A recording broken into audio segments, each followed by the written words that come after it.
theory is that most electromagnetic fields produced within the brain can be modeled as dipole fields.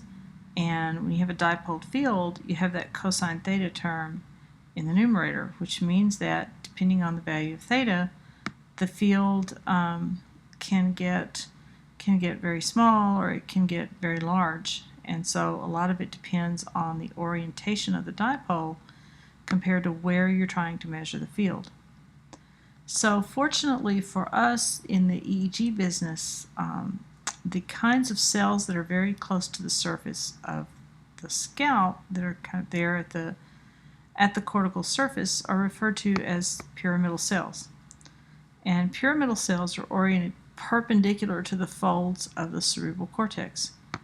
And the reason that's significant is because of that perpendicular orientation, and because, we'll go back a slide and look again at the cerebral cortex, and you can see a number of the folds lie parallel to the surface. So if that lies parallel to the surface, then that means these pyramidal cells are perpendicular to the surface, meaning the dipole is plus minus perpendicular to the surface, which means that EEG field probes pick up these particular orientations of cells quite well. So that's very fortunate for those of us in the EEG business that we're able to pick up the fields due to these pyramidal cells. So you'll find in the literature and in several of the papers that are assigned as a part of this course, as well as in some of the lectures from the EEG lab course that we're linked to in here, that people talk about 3 levels of neuronal activity. The first level is the microscopic level.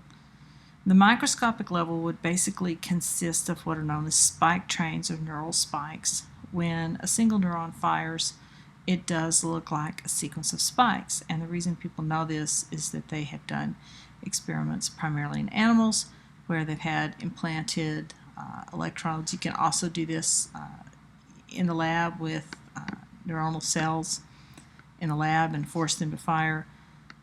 But people have looked in animals at activity from single neurons, and you basically get a sequence of spikes. You cannot observe these from scalp potentials because the single neuron spike is going to be very low voltage and very far away. So the next level of neuronal activity is the mesoscopic level. The mesoscopic level is in between what we would refer to as microscopic, which would be a single neuron firing, and macroscopic, which would be a large coupled brain oscillations across the brain. Mesoscopic is somewhat in between. This is believed to be due to synchronous activity of ensembles of thousands or even millions of neurons that all have similar orientation. And the firing of these neurons is rhythmically modulated. It's believed that this occurs because you have excitatory and inhibitory neurons, and they are acting in very specific ways in response to external stimuli and environment. Based on these conditions, they can change their oscillatory frequency, which is this modulation of rhythmic firing, and they tend to behave in synchrony and together. Often they tend to be located geographically or spatially close to one another, but not necessarily. So you do have these neuronal ensembles. They tend to be in a localized geographic location. That entire spatial region can be modeled as a single dipole oscillator because even with thousands of neurons, it's still a very small space. And so this is where we get a lot of our EEG type activity. The macroscopic interactions really occur between different regions within the brain, and the classic example is the thalamus, which is responsible for a lot of the regulatory activity within the brain, and the cortex. There is this communication between the thalamus and the cortex, and because there's some spatial separation between the two, there are some communication delays. So these communication delays show up as a rhythm within the EEG, and it's basically a communication path between distant regions of the brain that are functionally coupled. So that would be macroscopic.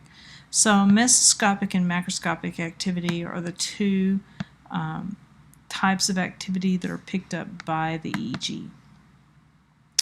Now there are a number of ways to model neuronal oscillations, and you have several papers that I've asked you to read as a part of the class that are placed in the folder. But there are a number of ways to model neuronal oscillations. One is the simple harmonic oscillator model.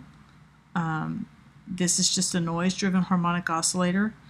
It actually is pretty effective at modeling things like sleep and certain alpha rhythms. Another is the limit cycle oscillator. This is a better model for some rhythms.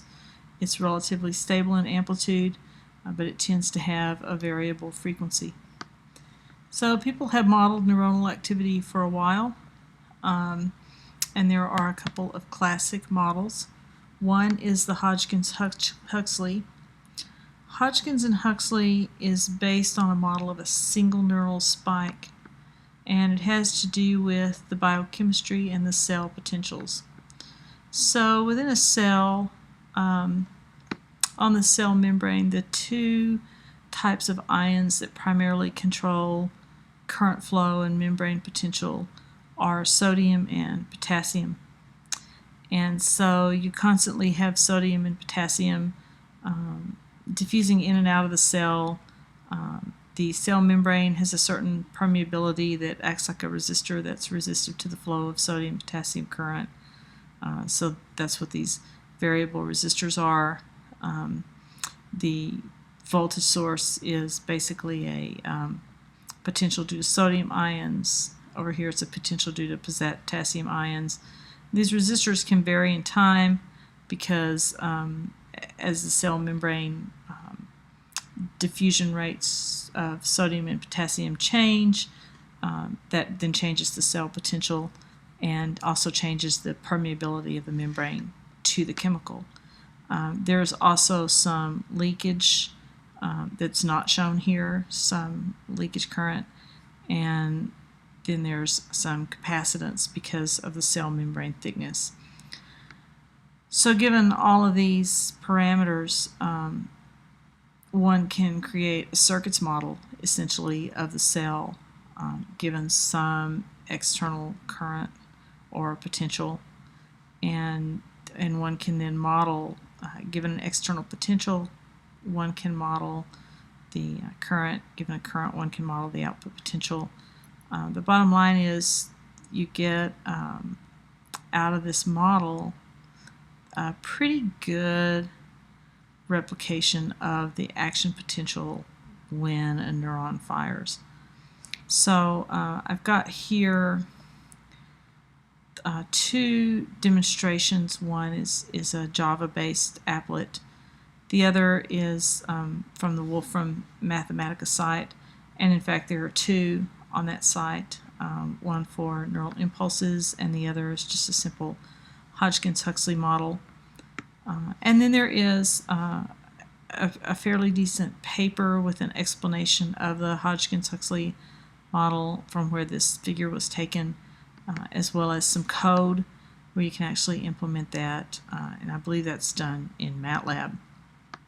So Hodgkins-Huxley's paper is also posted. The original paper, which I believe was sometime in the 50s, is also posted on the class website. Another way to model cell potential is to look at neural mass models. Neural mass models are a slightly different approach.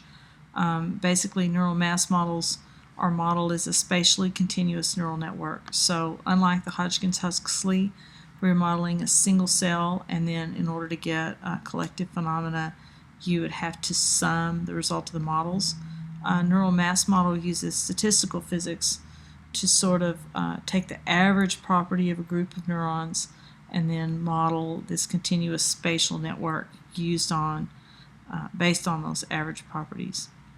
Algorithms have also been implemented using the neural mass models, and there's a reference source here that gives a reference to one of those pieces of code. The final model that's commonly used is the Kuramoto model, or the couple phase oscillator model. Here the assumption is made that you have some coupling forces between different cells or neuronal regions, that they're fairly weakly coupled, but that the oscillators are nearly identical, and that primarily what goes on in the coupled oscillator is that you have phase differences, and that these have a sinusoidal type variation. So there is a wiki for the Kuramoto model that illustrates a little more in depth what the model is. There's also a software tool. Unfortunately, it runs only on the Mac, but if you have a Mac, you can run the software tool. And there's a detailed description of the model that's been posted on the Blackboard class site.